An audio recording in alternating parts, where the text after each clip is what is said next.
Hussain coat Rawla coat में अवामी जिरगा 8 निकाती charter of demand पेश। बुनियादी अवामी हकूक फोरम हुसैन कोट के जेर एहतमाम कैप्टन हुसैन खान शहीद के मज़ार के अहाते में अवामी जिरगे का इनेकाद किया गया। अवामी जिरगे में हुसैन कोट के शहरियों ने बड़ी तादाद में शिरकत की और इलाके के दरीना मसाइल पर खुलकर इजहार ख्याल किया। जिरगे में 8 निकाती चार्टर ऑफ डिमांड पेश किया गया, जिसमें यूनियन कौंसिल हुसैन कोट की फौरी बहाली, इलाके को मॉडल विलेज का दर्जा देना, मरकजी सड़क की फौरी तामीर, राब्ता सड़कों की मुरम्मत, तरार डैम से पानी की फ्राहमी और स्कूलों में स्टाफ की कमी को पूरा करने जैसे अहम मुतालबात शामिल थे।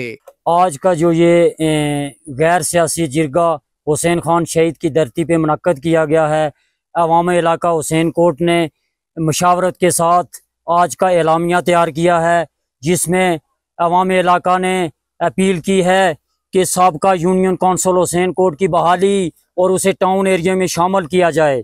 इससे हटकर मरकजी रोड के हवाले से एहतजाज की कॉल दी गई है कि जुमेरात को 26 तारीख को दिन 11 बजे पुरअमन एहतजाज होगा।